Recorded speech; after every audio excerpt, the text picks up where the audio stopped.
Welcome to Books with Brookes. This is Brookes. I'm here. I'm having wine. I'm with two great pals, and we're sitting on the same side of the couch together, so it's cozy here. You'll recognize one voice from our very first episode. The famous Carrie is here tonight. Carrie. Hi. How you doing? I'm good. Thanks for having me. Oh, yeah. I'm so glad you're back. Thanks. I was just saying before this that my mom thinks that you have a great podcasting persona. Oh, well, that's so nice. No pressure for today then. Yes, a lot of pressure. Oh, no. It has to be better than the first one. Or she will stop listening. Oh, my gosh. I'm just kidding. She won't. Right, Mom?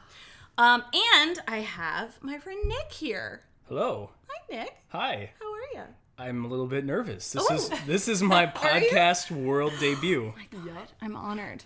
It's going to be great. You're going to start your own podcast after this. Yeah, this is where my long career in podcasting begins. So it starts here and now. What would you podcast about?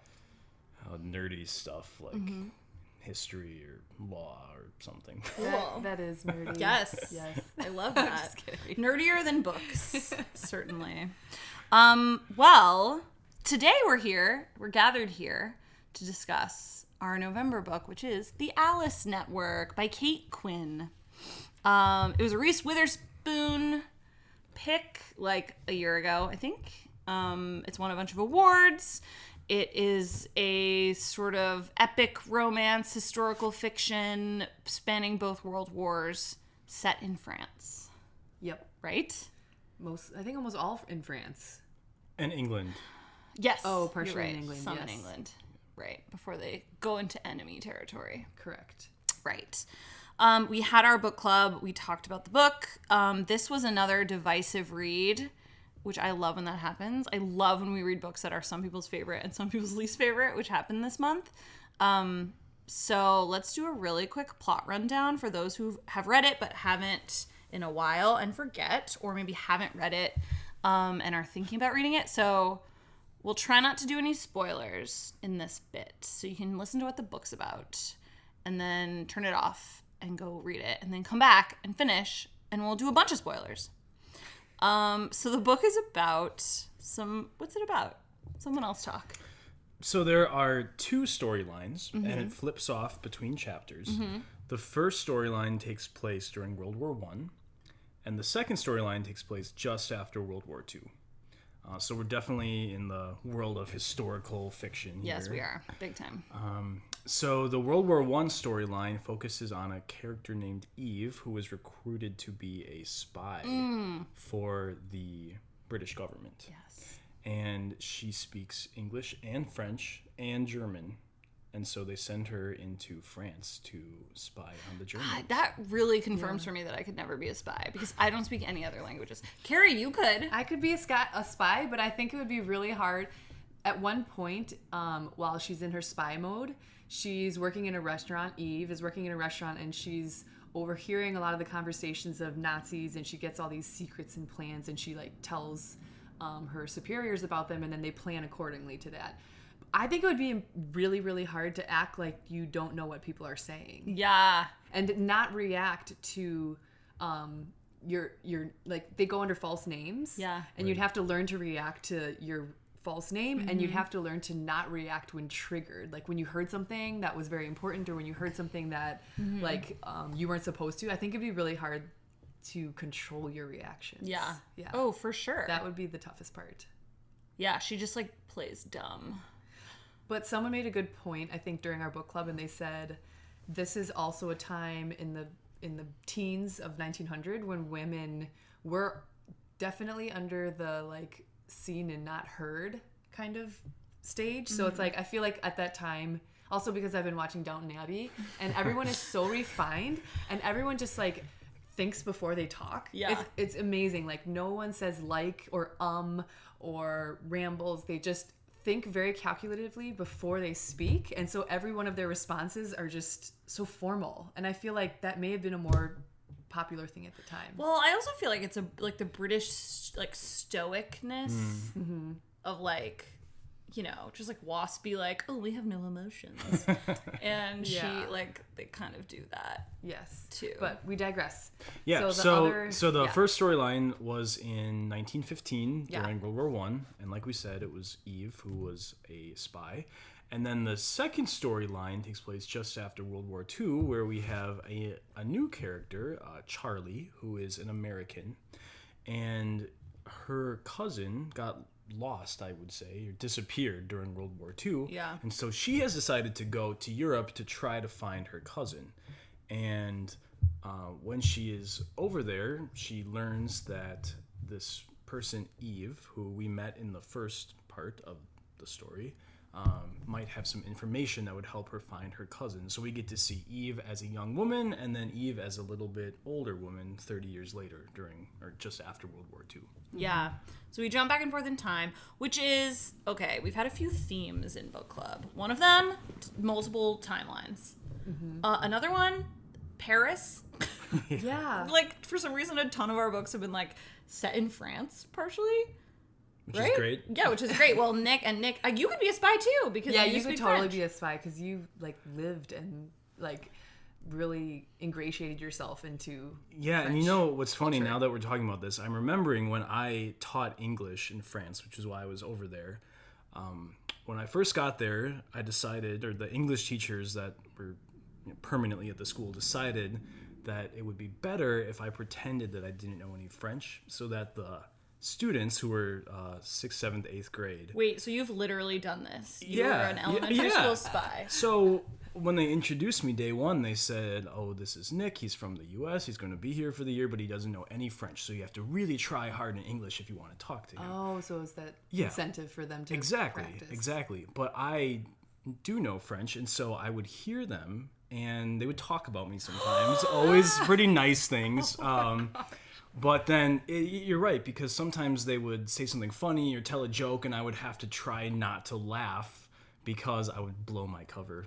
Did anybody You've figure it literally out? been a spy in France. How are we just finding this out? And coincidentally, I lived in Lille, which is where this book takes place, a lot of it. Wild. Tell us about Lille. Lille is a really cool city. It is in the north of France, right on the border with Belgium. So if you're ever in Paris, it's a nice little day trip from Paris. You can get there in about an hour on the high-speed train. It doesn't feel very French because it's in the part of France that used to be in Flanders. And so it has kind of this Flemish feeling. The architecture is a little different from Paris. It's more beer versus wine. So for being in France, it has a really interesting culture. And I would recommend, if you're ever in that part of the world, take a day trip. I don't know that I would fly all the way to France just to spend a week in Lille, but it's worth a visit. Even after reading this book? Even after reading this book. Yeah. Fine. Harsh, but fine. I'm just kidding. That was such a good synopsis. Wow, thank you. Very well done. Some of the other characters that are important are probably the love interest of Finn. Yes. Who is the Scottish guy who helps our girl Charlie out. And Eve. In her older years. The leader of the spy network is named Lily, not to be confused with Lille, which is a city name, which and then they have did confuse me for a while. One more counterpart, Violet. Violet. So it's like Lily, Violet, and Eve as young ladies are in France. They meet up like once a week and they trade information, and then Lily typically passes it on to someone more superior, and then their like inside leader, or I guess their leader in France who kind of set them up in their place to live and gave them their fake papers and everything. His name is Captain Cameron. Mm-hmm. Okay. Yeah. And then his boss is Major Allenton. Mm-hmm. So those are like the key players of the spy network. Yeah. And there's a lot of Hence politics. the name of the book, the Alice Network. The Alice Network. Yeah. Yes. Cool. Yeah. So they join, they're all spies, in the Alice Network during World War One. And then I guess kind of later in World War II, but that's kind of separate. Which was confusing because at first when I was reading this, I knew that was during a war and they were so focused on fighting the Germans that my initial thought was this is World War II. Yeah. And then it wasn't World War II, but then they also talk about how after the First World War, Eve continued her spying and she still worked with Captain Cameron, but they didn't really talk about any of the things that they did in World War II, which was interesting. Yeah, that was sort of an afterthought a little bit. Yeah. Okay, first question, did you like the book? I did like this book. I did, yeah. Okay, good. 2 yeses. I really like historical fiction. I like books that are set in France since I have kind of a connection. I do have to admit I was a little nervous when you picked this book. It seems like a girl book. Well, I went onto Amazon and I was reading the description, and it was voted 2017's best girly book club book of the year. And so I'm thinking, okay, here we go. I do feel like everyone's mom has already read this book. I could see that. Yeah, I'm going to pass it off to my mom when I go home for Thanksgiving. Cute. So, yeah, so I will admit I was a little bit nervous that it might be a little female-focused, but strong female leads, which I like, and I found it to be pretty compelling. Like, I wanted to keep reading. I wanted to know what happened next. Yeah. Every chapter would end with kind of a cliffhanger, and so I would just read the next chapter and then read the next chapter. So I got through it pretty quickly. Yeah. I have to say the same. I got through it very quickly. And I also liked the book. I had no idea what it was going to be about. So I literally went to page 1 and just started reading, and I felt like it just hit the ground running right away. And I was already caught up in trying to figure out what was going to happen. And the first chapter, I believe, is told from Charlie's point of view. And then right away, it starts the flip-flopping of one chapter Charlie's point of view, next chapter Eve's point of view. And it goes back and forth until eventually you start to see the connections back and forth.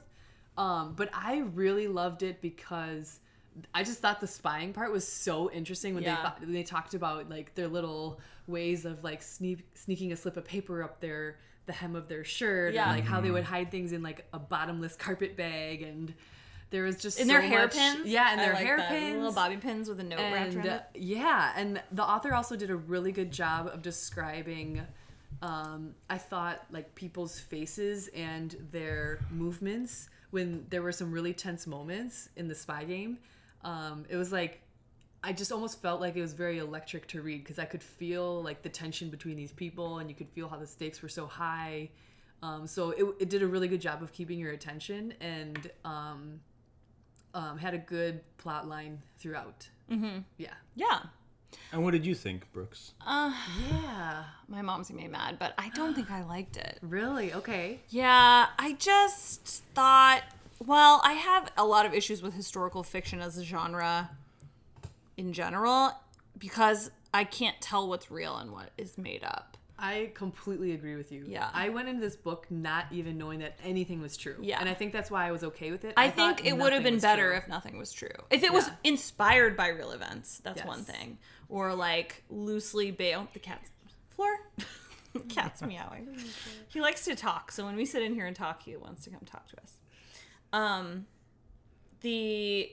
So maybe we should explain that some of the events in this book are actual. And some of the characters are real people. Right. She uses real names of real people who were spies, who were, like, Captain Cameron is real. Lily is real, whose real name is, what's her real name? Alice de Bettignier or something like that. De Bettignier. That's why Nick is here to pronounce all the French stuff. Thank you so much. You sound beautiful when you say it. But I just kept being like, and then I got to the point where I was Googling stuff, like, to see if it was real. It just really took me out of the story. I felt like I couldn't fully get into it because I was wondering all the time, like, what's the embellishment and what is the real history? Sure. And when I finished the book, in the back there's a section that explains kind of the historical basis and the real people. And I didn't even read that. I just... Oh, really? Yeah. I was You like, didn't care. well, I just finished this 500-page book. I don't need to read any more pages. And so I had no idea. And then we got to book club, and you were telling us about how these are real people. And I can definitely see how that could kind of take you out of the story. Yeah. I think it would have been better in this case to just be inspired by those people and to try to honor their story and lives without using their real names, without using real events, I mean, you could have some tentpole, I don't know. it just took me out of it a lot. Well, and, I agree. And There's no reason to have the real names of the characters. Right. Why do that? Right. I mean, I would be interested to talk to her about why she did make those choices. Because I don't think it would have taken away from the story to change the names. Right. It actually may have been better because I'm sure you're not the only person who read this book knowing some backstory or Googling things and then, be going back and forth between the fiction and the reality of things. Well, and I almost felt, frankly, like it was disrespectful because the Charlie Finn story is highly romanticized. It's like a little bit of a trashy romance novel, in my opinion. And I'd agree. Combined with like the stories of these real women who were spies during World War I, who were breaking all of these conventions, who were stepping way outside their own comfort zones, who were putting their lives in danger, who lost their lives, some of them. A lot of sacrifice there. Yeah, and it's like this juxtaposed with like this frivolous American just trying to have sex in a car with a Scottish guy. Okay, now's when the spoilers start. Because that happens. Yeah. But I thought the writing was excellent and the character, I mean, there was a lot about it that I really, really enjoyed. So I was sort of on the fence. I was a half and half, like it, didn't like it. Mm-hmm. How many stars did you give it on Goodreads? I haven't given it yet. Ooh. I think I'm going to have to do 3, which is pretty, I mean, I wish there were half stars on Goodreads. I wish there were half stars too, because sometimes I'm between like 3 or 4 or 4 That's or 5. where I was with this book. Between 3 or 4. I would give it 3.5 maybe. Yeah. I can't give it a 4. A 4 is a book I really liked. A 5 is a book that I loved and like would read again. Yes. It's really hard to get a 5 for me. Like absolutely. My 5, like if I give a book a 5, then I also put it on another list that's called Loved It. And there's only like 20 books on there. I think I might have given this a 4 because it was before book club, before I heard any of the opposing views. So I just only had my view. And I guess the way that I think about it is like, is this a book that I actively wanted to keep reading and that I would read again? And the answer is yes. Yeah, because I think there was like different parts where I would have. Well, see, now that I know that parts of it are real, I may read it a little bit differently. But some of the parts were just very interesting. Yeah. Oh, I totally agree, and I did think it was well written, and I thought it was pretty amazing the way that she told the story of so many characters over so many years. Yeah. I mean, we spanned 2 world wars with this book, and that is no small feat. There was a lot to be impressed with. Mm-hmm. And then, I totally see why people loved it. I can understand. It was not my favorite. What were the major themes of this book? I think obviously on the like spy side and women's side, it's like perseverance and loyalty and patriotism and courage. Mm-hmm. Yes, exactly. But like, just as what you said, putting your life on the line for your country, like that's just something that I can't even fathom. I can't even fathom doing that for another person, which sounds really selfish, but I've just never been, like, knock on wood, very grateful. I've never been put in a situation where I've had to think about like, this is life or death. Yeah. Like this can put my life in the balance or the life of my family members in the balance. And it just seems almost unreal that these sorts of decisions and these sorts of things to be weighed back and forth, people just did all the time during war because that's how desperate times were. And I think that sort of, courage, I guess, is just like unfathomable. Another theme in this book is definitely revenge. Yeah. Yes. Without going too much into the revenge storyline, because I think that might be a little bit of a spoiler, there's definitely a character in here who is very motivated by revenge. Yeah. And it shows us just how powerful that desire for revenge is and can follow you across countries through the decades. For one of these characters, that is a very strong force in their life. I mean, I would argue, and I feel like I have a tendency to like hold grudges and like, be angry with people for a long time. Like I'm pretty good at that. But I do think like her desire for revenge ruined her life. Like she could not continue living because of like she just couldn't get over it. Consumed her. Yeah. Yeah, and when you carry around that kind of hatred and like that desire for blood, essentially, like it's not good for you. And so I've had to practice that a lot I mean, this is an extreme situation. Who knows how I would really feel? But like even little things where I'm mad at someone, it's like I have to really like work on like, okay, I'm gonna just like let this go. This is not important. Like it's more important to live my life and like be happy, blah blah blah. But like this character, I mean, she couldn't cope. Like she was so hate filled about this experience, and probably rightfully so. What happened to her was so messed up, but like she couldn't let it go, and it ruined her life. She would have drank herself to death. Right. Yeah. I think to kind of go along with revenge is the theme of guilt. Yeah. So Eve feels guilt on one level from some of her experiences, but then at the same time, Charlie also feels a tremendous amount of guilt for things that she's done, and she feels that society's judging her and that she won't have a place moving forward because of the times. And I think just the guilt of these women is also like, I don't know, it's sad to read about, but I think it's also very relatable because everyone has done things in their life that they wish they'd done differently, or like you make a mistake when you're young and you just kind of like, oh, I wish I'd done that better. But the mistakes of the people in this book like changed the course of their life. Like I can't say that I've ever done something that changed the course of my life, but the guilt and the mistakes or little things that they do in this book, they, like you're saying, they carry around forever. Yeah. Well, let's talk about the first sentence. Page 1. You know how I love first sentences. They really set the tone. The first person I met in England was a hallucination. That's it. This was pretty controversial. It was, wasn't it? Yeah, a lot of people at book club were really bothered by this sentence. I don't love it. I did not like it either. Yeah. I think it made me... It almost threw me off course. Like, I read the first paragraph, and then I had to go back and read it again because it was kind of misleading and unclear. Yes. Literally? Because of the hallucination? Yeah. But like, wait, so what? Yeah, I agree. I was like, what does she mean by that? Right. Also, I think it's not really... The first person I met in England was a hallucination, but she's referring to, like, the front desk girl at a hotel. Would you consider that to be someone that you met? Do you know what I mean?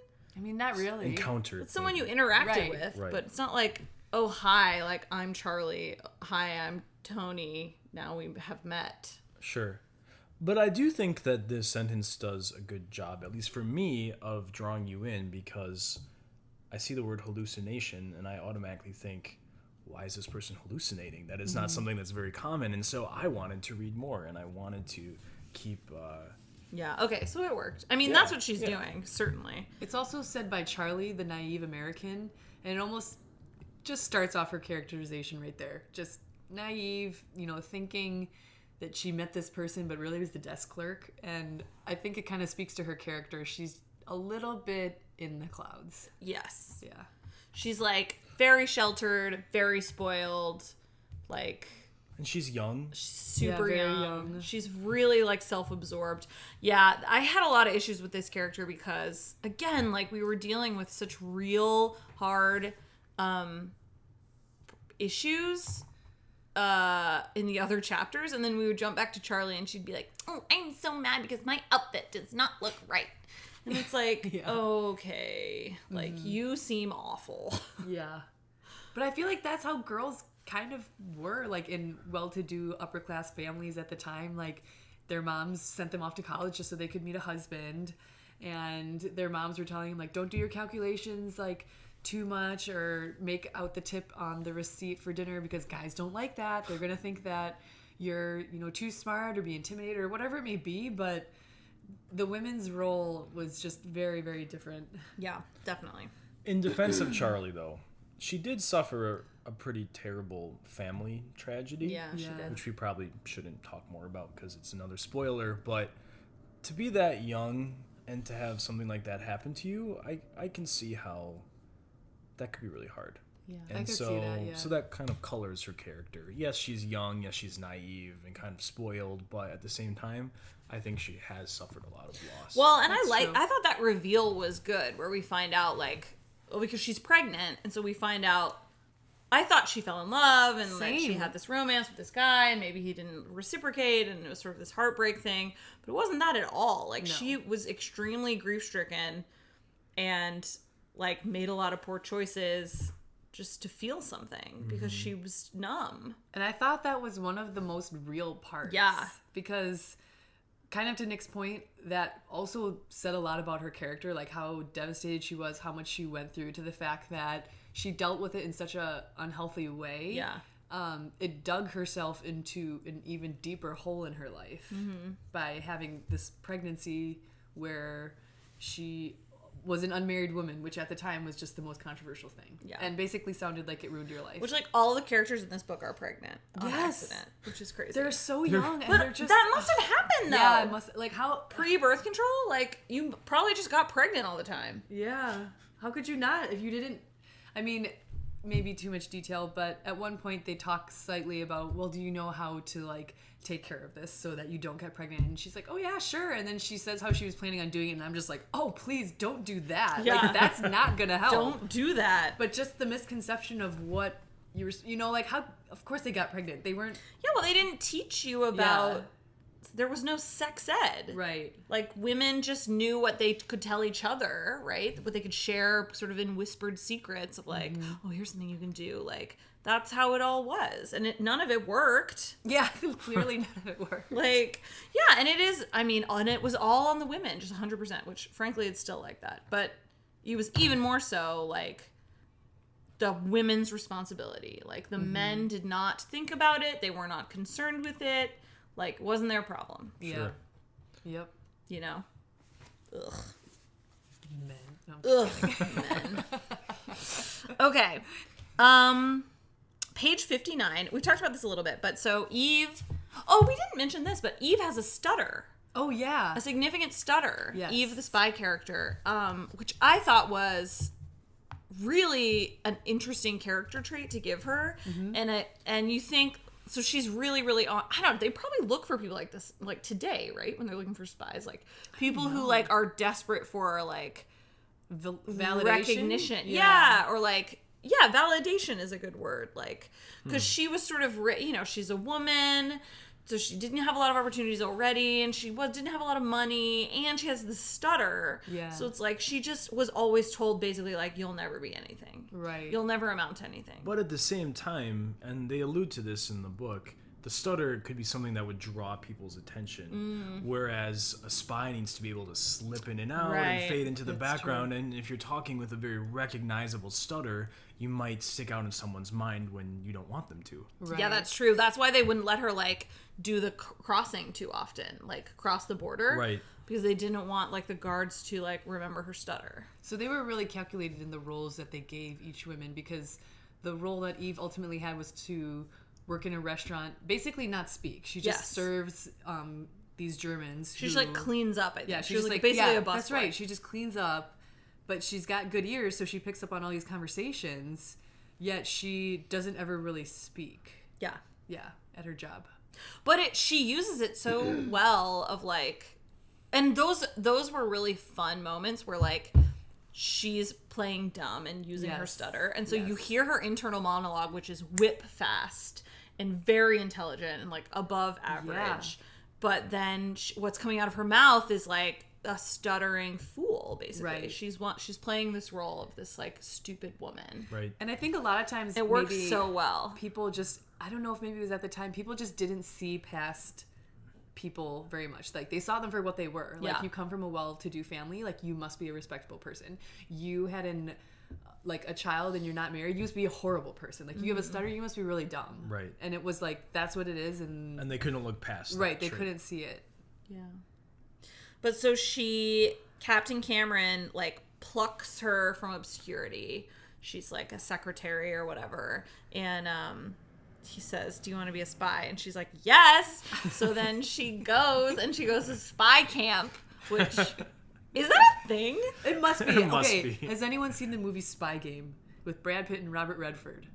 I don't think so. It's, okay, long story short, Robert Redford is a Captain Cameron. Brad Pitt is this spy, or he wants to be a spy, or they've chosen him to be a spy, but Robert Redford takes him under his wing and teaches him all these tricks, how to read the room, how to hide slips of paper, all those little things. It's not like a boot camp, but it was like a hangout with me for like 2 months, and I'll like show you the tricks of the trade. So there must be, maybe not something so formal as where she sat in the classroom, but I feel like it's such an unspoken, I don't even know if you could call it career, that you have to like learn from people who are doing it. Yeah. And the only way to do that is to either shadow them or like sit with them. Yeah. But essentially, Charlie goes to this class that is put on by Captain Cameron with a couple other people, and she can figure out very quickly like, oh, this other person is way too slow. And after I think maybe a couple of weeks or so, she clearly proves herself as being very sharp-witted, being able to handle a lot of like mental notes and tasks at the same time. And basically Captain Cameron decides to put her in this role where she's at this restaurant. Yeah. And she is just actually she had to win the She got hired there. She had to like make herself be hired there. That was like her first test. Like, yeah. We want you hired at this restaurant, but there's like 5 other girls who are trying to get the job. So you have to like get them to hire you, which I thought was fun. Mm-hmm. Yeah. The stakes felt really high. Yeah. At that part. And she's like, well, what if I can't get them to give me the job? And they're like, well, then the I guess book you're would done. be Yeah. over. Yeah. Yeah, the book is done.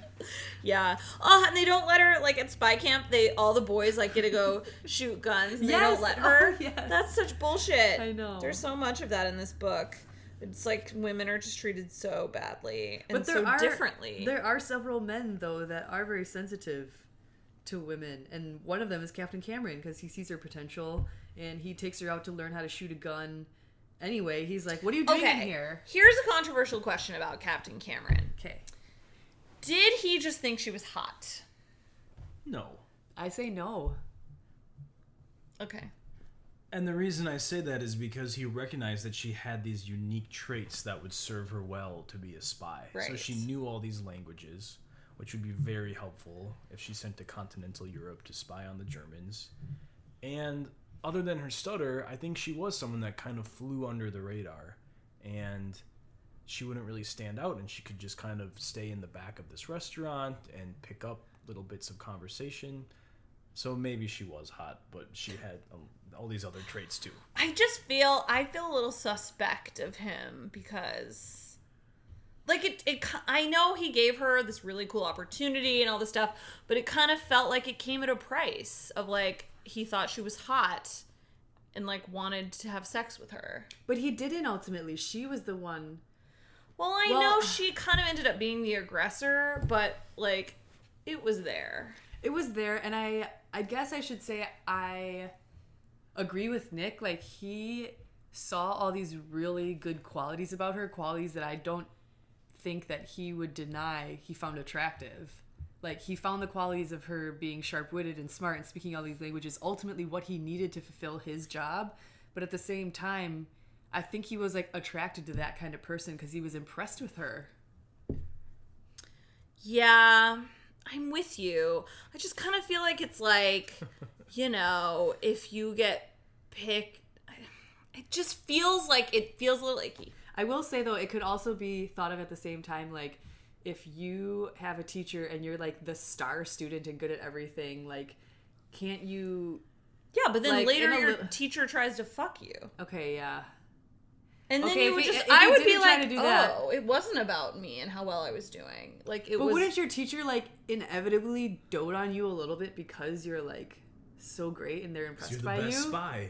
Yeah, but then if they go ahead and have sex with you, it ruins it all. Well, yes, that ruins it because they definitely cross the line. But by that point, not Charlie. Eve is the one who is basically making him do it. Not making him do it, but he is the aggressor. Or she is the aggressor. Yeah, she is, but, I mean, he came into her bedroom, like, I don't know. Okay, here's a good question. He can say she did it all he wants, but he was a very willing He was and very ready He was willing, participant. yes. If she had never said, and she even admits when she does this in the book, she says, like, I know that this is gonna hook him, but she's like, please don't leave me. Like, it's so hard right now. Yeah, she And manipulates him. she knows that she's hooking him, and she knows that he won't be able to say no. So if she had never, like, done that, would nothing have happened? Ooh, that's a good question. I guess not. Yeah. I guess it depends on how honorable of a character you find him to be. I don't find him to be particularly honorable.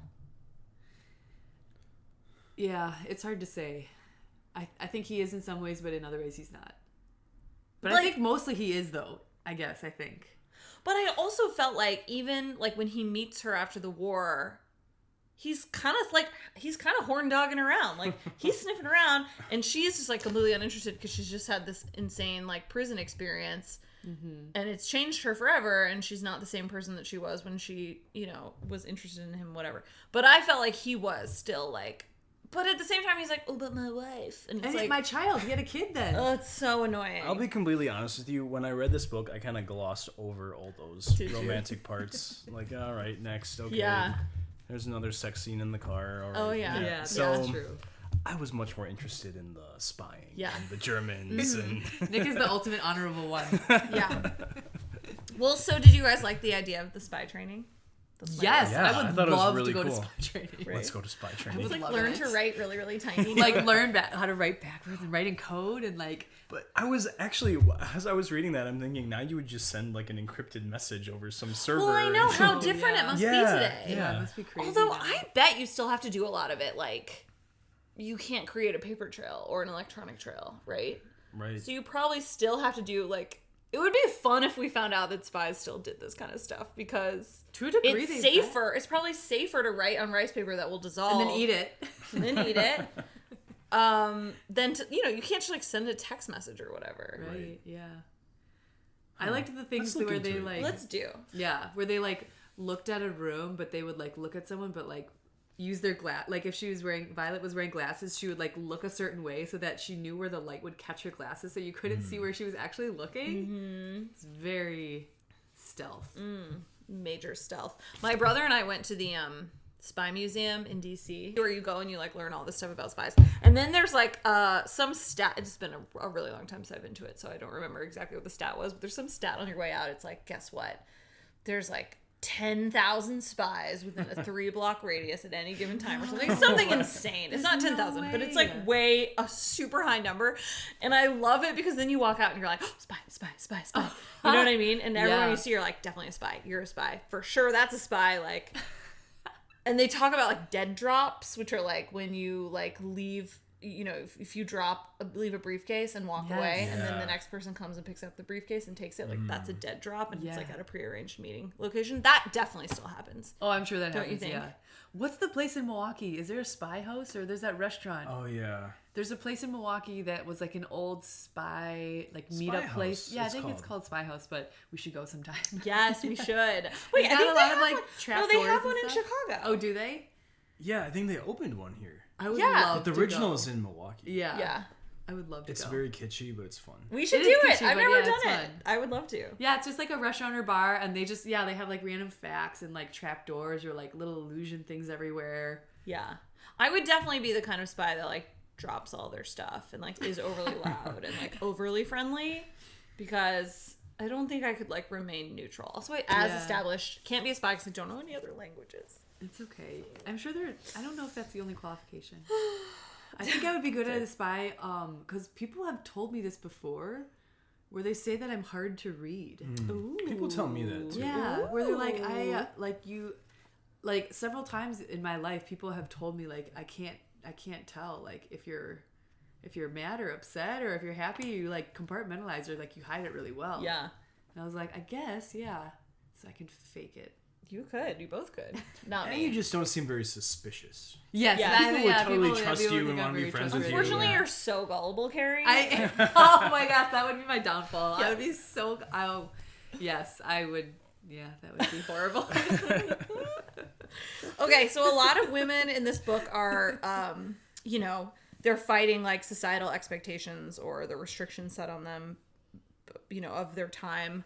But they're sort of like overcoming that in whatever way it is that they can. Charlie's like, kind of leaves her family and she goes on this quest and she starts to make her own decisions about what she wears and what she eats and what she's going to do with her baby. And, Eve joins the spy network, and the other women who run the spy network, they have the best network, even though they're women and all this stuff.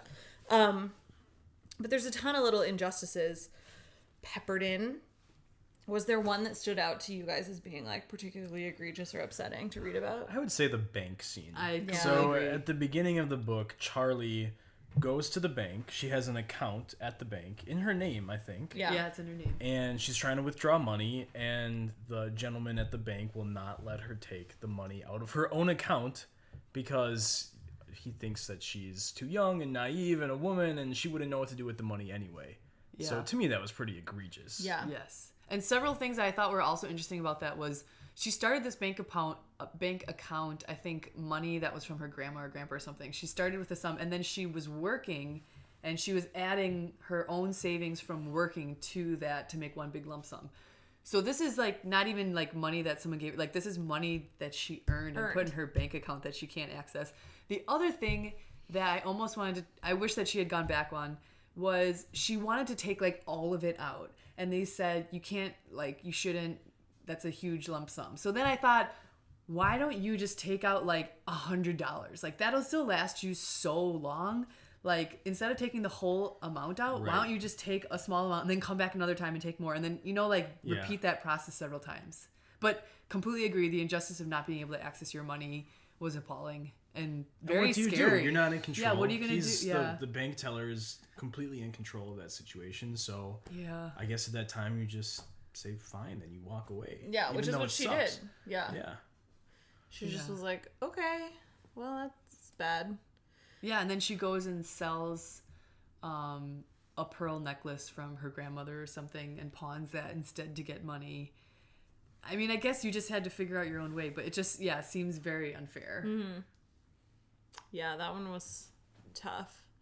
The one where she's like recruited to be a spy and like give her life for her country, and they won't let her learn to shoot a gun. Yeah. Like, what are we doing here? Right. What is this?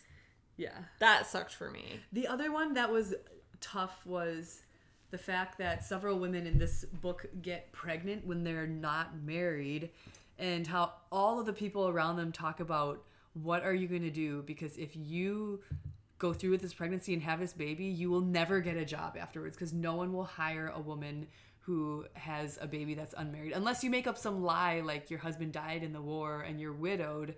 Okay, then that's fine. But like basically if you're a woman, you can't get a job if you are a single mother. That's like crazy to me. No, that still happens. I know, but the least hireable demographic are women with young children. But they're the ones that need the money the most. Yeah. Yeah. Yeah, so that was, I guess, that's... But conversely, the most hireable are new dads. Oh my. Really? Yes. Why do people feel like they Because they perceive them to be more motivated, harder working. Sure, to provide for more their family. stable. Yeah. Huh. Interesting. Yeah. I didn't know that, but that makes sense. Mm-hmm. Totally unfair still. No, yeah, it's really, really messed up to nowadays. Especially when now it's like most families, both partners work. Mm-hmm. So, like, what? Doesn't make any sense.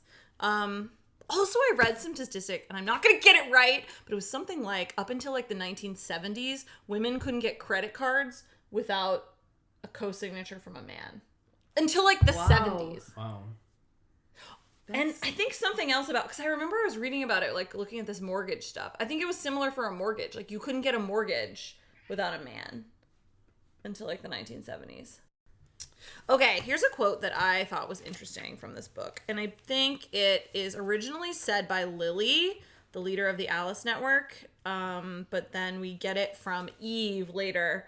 It says, "What did it matter if something scared you when it simply had to be done?" I loved this quote. Yeah? Yes. Why? Because I feel like, and not to put my husband on blast, but sometimes he will be like, doesn't that bother you? Or like, I'm trying to think of an example. Yeah, like something at work, like I'll tell him about something at work and he'd be like, well, doesn't that bother you? And sometimes I'll be like, well, now that I think about it, yeah, I guess, but whether it bothers me or not doesn't matter. Like, I have to get it done. Yeah. And so I liked her quote because I really agree with it sometimes. Like, I don't feel the need to get bothered about something that is not worth getting bothered about. Or in her case, I guess fear is a little bit more uncontrollable than like being bothered. But when she's like, what's the point of being scared? It's not going to change the outcome, and you're going to have to do it anyway. So you might as well just like move forward. Yeah. And so I don't know. I thought that it was relatable, but I just like also that mentality of going through life, because there's just so much stuff that you can get bogged down by and riffraff and just like here's, you know, like there's just so much, especially today, that you can get bogged down with if you listen to everyone's opinions, or if you like, I think overthinking is a real problem. Like overthinking and, you know, not being able to come to a decision. If you just like stay focused on what you have to get done, that's ultimately all that matters. So everything else doesn't matter. So I really liked the way she captured that feeling. Yeah.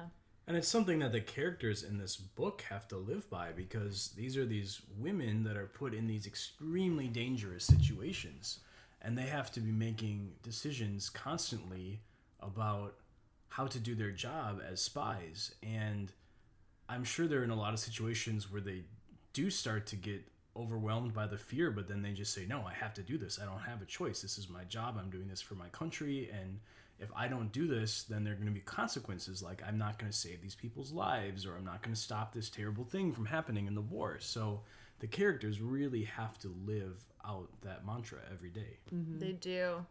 I like it too, because I think it kind of removes almost like the I from it. Like, like you are not important. Just the thing that you have to accomplish is all that matters. So it almost is like, yeah, it's sort of like freeing to me. Like, it doesn't matter if I'm afraid of this, because I have to do it. Right. So my fear is irrelevant. It must be done. Like, I kind of like that. I really think like we could it. apply that to our lives today, even though we're not spies, I guess. Or are we? Right. I'm spying on you guys. Carrie's right a spy. now. I knew it. You knew it. I knew it. All these years. All of them, yeah. Okay, so page 315, Eve and Lily are captured by the Germans. They get caught crossing the border and sharing a pass.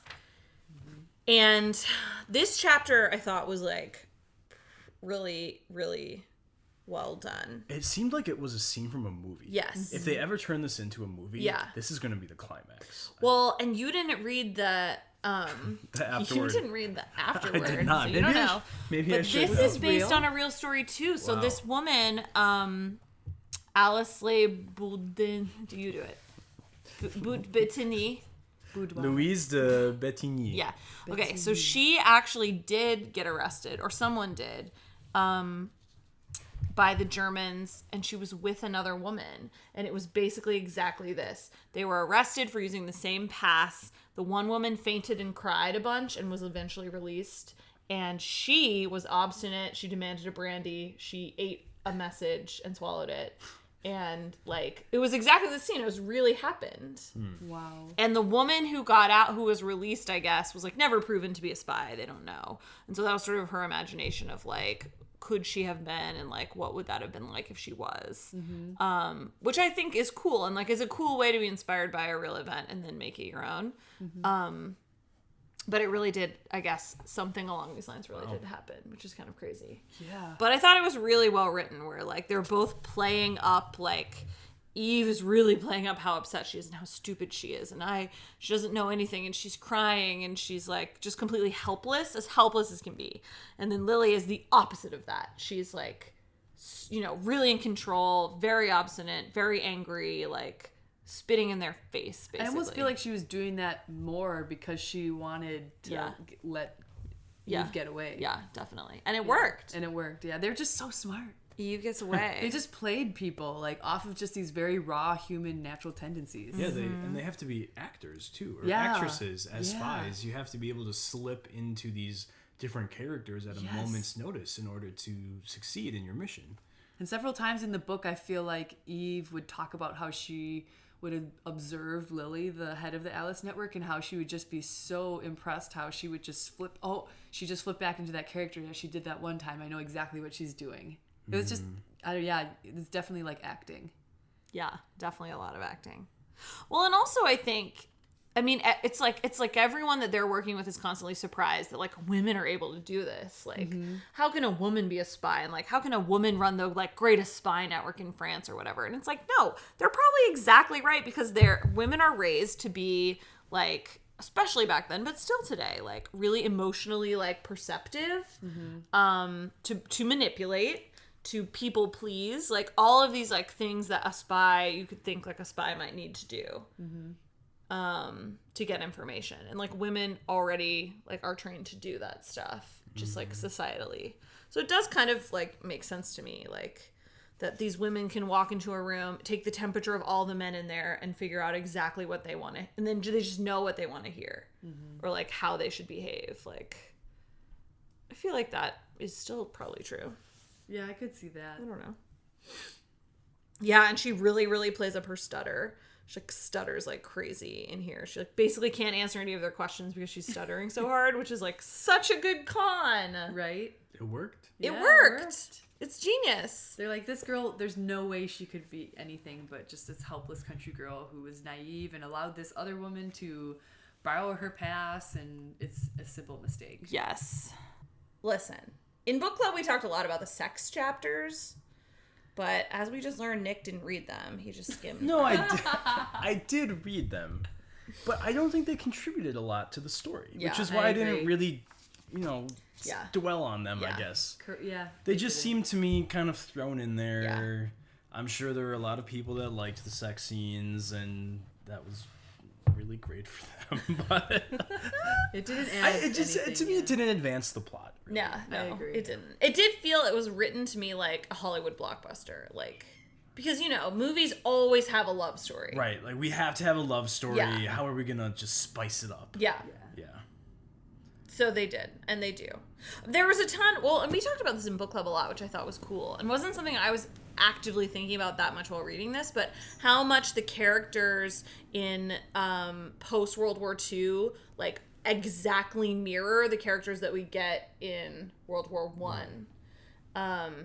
Charlie and Cameron and Lily and Eve later, and like they all just like are parallels of each other, like in different times. And I think that's right, and thought it was really cool. Floor? Do you think that's because, I don't want to say they all had like similar experiences, but the fact that they all lived through a war, like they all knew people that died, they all lost family, they all went through these very tragic things that kind of made them not flawed, but in some ways very, what's the word? Like they all had these little quirks about them that were a soft spot that they were really sensitive about, or that they would be triggered by. Yeah. Like vulnerabilities. Yeah, they had these really deep vulnerabilities because of their losses and the tragedies that they lived through. Yeah, but what's crazy is that every person alive during that time probably Had that. was touched by this in some way. Absolutely. Yeah. Even Americans. So it's like you were not unique in your loss and in your grief. Which I don't know if that would help or hurt. I don't know. But like everyone's going through this, something like this probably. I think it'd be so weird. Like everyone walking around like should be in therapy, but like they're all dealing it within these weird ways that may or may not be healthy, and they may be like doing further damage to their emotional psyche, or they could be like coming out of it just fine, but like everyone's just conflicted. Yeah. Well, they didn't even like know what PTSD was. Yeah. Like then. I mean, yeah. Everyone should definitely be in therapy. Like everyone should have been in therapy. Yeah. No question. Yeah.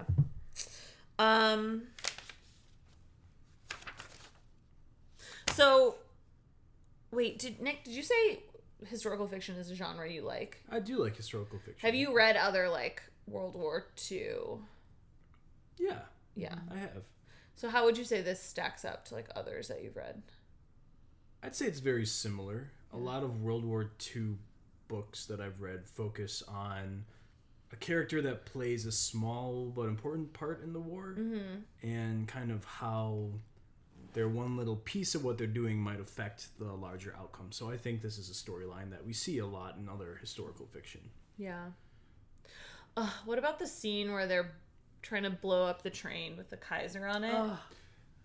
That was a cool scene. That was a cool scene, but It was one that didn't work very well for me. yes, because nothing happened. Yeah, I don't want to give it away, but like there's so much build up to it, and we got this information and it's so important. We have to pass it on. Like something's gonna come of it. Finally, we're gonna make a difference. And then it's just kind of over. Then it just nothing. And then it just is so unresolved. Right. Yeah, but I felt like that was realistic. Like, it was. They just had to go back to work.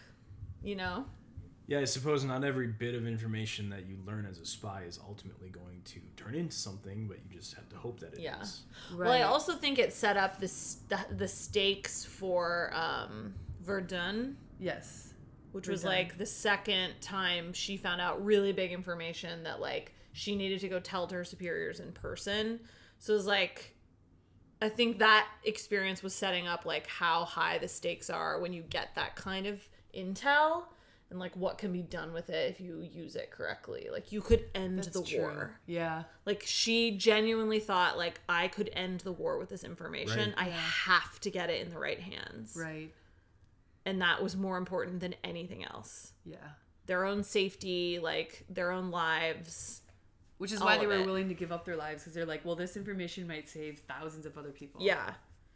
So I think that was kind of setting that up for us a little bit, but I kind of liked it. They go and they have like a picnic and they go watch to see if the train's gonna. I know, and they've got this whole story like, oh, this is just my friend who's visiting from out of town, and we just decided to have a picnic now.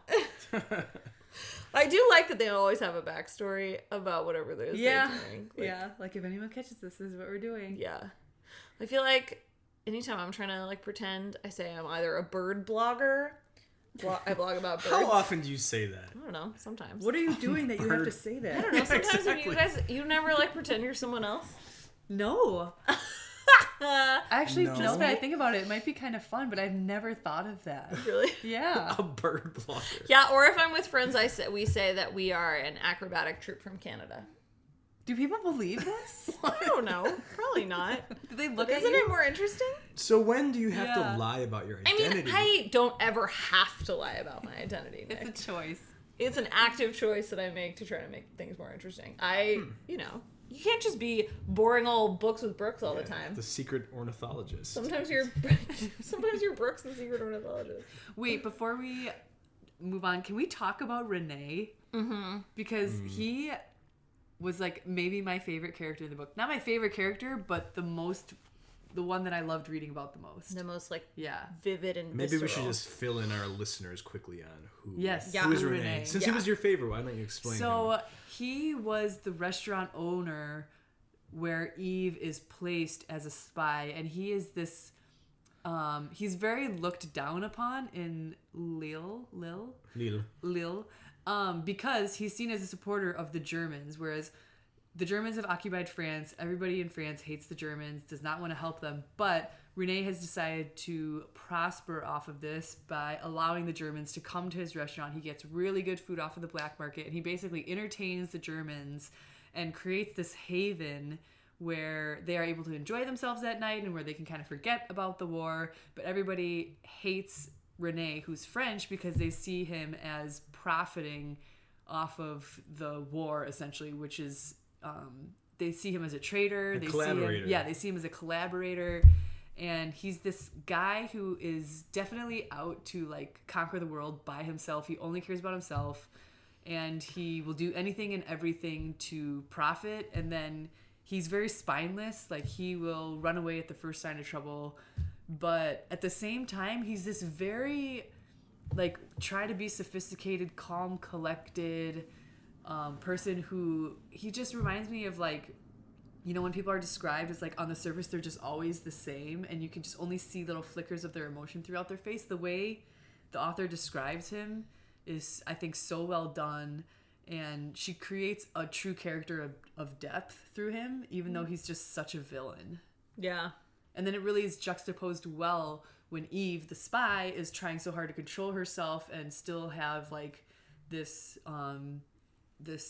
like when she interacts with him, he's just such a slimy, intricate person, and then she's trying to be the opposite, where she's like hiding the real person that she is, but playing this. It's just so complicated. It is complicated. But I think it's so well done in the book. So Verdun. Yeah, I agree. I would love to know, like, we don't get much information about like his like Renee's backstory, like what made him this way, how did he get here, like what sort of sacrifices and choices did he make along the way to end up being this sort of like ultra villain kind of character. He gets more and more despicable as the book goes on. Yeah, he does. He really falls down into these kind of evil ways, I would say. Yeah, I think he kind of likes it. Like he does a real like Breaking Bad where he like slides. He gets worse and worse and worse and worse. Right. Yeah. But kind of probably without realizing it. Yeah, well, he like embraces it and then like owns it, and he doesn't even like likes it. he likes it. Yeah, I think he kind of like figures out who he is. But I also like, I mean, the question of like during wartime, what is allowed and what isn't allowed, and like what makes you like a profiteer, what's the other word? Collaborator. Or a collaborator. And what makes you just like a survivor? I was thinking and about what that is the too. difference? Because, you know, I mean, he becomes very evil, obviously, but I would argue in the beginning, he's really just, like, he's pretty much trying to survive. Yeah. He's trying to get through the war without giving up all the things that he likes, which is nice music and nice wine and nice food and, like, you know, at least the illusion of safety. Right. Which, I mean, he's living in this town where everyone's starving, they're all skinny, nobody has any money, nobody has any food, there's rations, there's Germans everywhere, like, I mean, it's a miserable existence, and he carves out this little space for himself where, like, his life can continue. Right. You know what I mean? And so I think it's an interesting question of, like, what, does that inherently make him bad? Or not? Well, he's just doing what he has to do to survive, right? But then I think he's taking it to another level. Too far. Yeah, everybody's trying to do things that will make sure that their family eats and that they'll have a roof over their head. But I don't think that he needs to go to the extent that he does to cater to the Germans in order to be able to live out the war. Yeah, I think that's what sets him apart from just surviving, is that he seems actively to be in the best interest of the Germans now. He's ultimately acting in his own best interest, but like the way everyone else sees it is that you're doing this because you like the Germans or you want them to prosper, which would then mean that you are against your own people in France. Yeah, but isn't that the same argument they use, like, against any women who, like, sleep with the Germans? And it's like, they probably aren't choosing that. They probably have no other choice. But, like, the whole town's gonna call them a slut and say that they, like, sleep with... I mean, she experiences some of that, too. And it's like, she's not choosing this. Like, he picked her. He's her superior. He has all the power. He holds all the cards. She has no choice whatsoever. Like... Well, her choice is either say yes or go home. Right. She could disappear into the night. But people don't know that. Right, they don't know that. So they're just judging her, I don't know. Off of what they see. Okay, would it change your opinion of Renee if he had children? No. Who he was trying to protect and keep safe? If his intent was to truly keep his children safe and protect them, then yes, it would change my perception, I think. And keep them fed. I agree, because everything that he does is in his self-interest, to keep his nice wine and his gramophone and all his... There's really no fancy need. There's furnishings. Yeah. It's all just extra because he likes it. But it's not Yeah, a but don't you need. think in times of war, you know, like self-care, you know? Yes, but to a point. I think we could all agree that Renee takes it beyond self-care to a point of, like... indulgence. It's extreme indulgence given the circumstances. So, like, if he truly was about self-care, like... he could just have that all for himself, and then everything he has left he could give to other French people. Like, why does he have to give it to the German people? Well, he's not giving them anything. Or not giving it to them, he's but charging them. Yeah, I guess the French people don't have any. I'm really just playing devil's advocate here. No, I see what you're saying, though. I guess ultimately the way I see it is it's because he's being friendly with the Germans that people can't stand. I mean, but is he being even friendly with them? Like, he's using them. He's using them to make money. He is ultimately, but that's not what other people see in it. And that's ultimately what matters. Their perception of what he's doing. Right. Not what he's actually doing. Yeah. Perception. Well, that's Yeah. the theme of this book. Yeah, perception. What you perceive to be true. Absolutely, with spies, you're going to have a lot of that issue of perception and deception. Yeah. Ooh, perception and deception. Okay. We could talk about this book for a really long time. It's quite long and there's a lot of characters. And I wrote down how to pronounce some of the French things. But then I didn't have to say them because Nick's here. Yes. How do you pronounce M-E-R-D-E? Merde. Merde. Which means shit. I know, I looked it up and I was like, oh, that means shit. That's a good one. But then every time I read it, I thought murder. Wasn't at all how you say it. Well, we learned that one in Castle of Water. Putain de merde. Yeah, I knew putain. But Putain. then they said de merde and I was like, okay, I get it. But like, I just didn't know how to say it. So in my head, it was like very awkward when I was reading it. Oh, yeah. Because I couldn't hear it. Definitely. Merde. Well, anytime you need to translate cuss words in French, you can call me up. Okay, perfect. I'm here for You heard a lot of those at your school, I bet. Some, yeah. Did kids swear a lot? Or were French Yeah, kids they're pretty middle well behaved? school. If they didn't think you No, knew they're what they were not well saying, behaved. too, wouldn't they? What would they say about crazy? you? It was mostly like nice things. Like they'd be like, "Oh, I saw him at the grocery store the other day, and he was wearing these Nike shoes." Stuff like that. Gosh. Because they just thought I was like this cool American, and that I'm American, so I must know celebrities. And they just have such a warped view of what a That's so 22-year-old American kid is like. Yeah. So. Right. Yeah. That's really cute. Let's all go to France. Yes. I'll go anytime. Shall we? Yes. Shall we? Yeah, well, we had 2 yeses, and I was on the fence. So this is a good one. Pick this book up. Let us know what you think of it at Books with Brookes. Don't forget that Brookes has an E. Thank you to Carrie and to Nick for being here. This was really fun. Yes. It's such a good Very time. fun. Yeah, it was great. Well, we'll be back next month with the Truman Capote short stories about Christmas time. Can't wait. Yep. Okay, bye.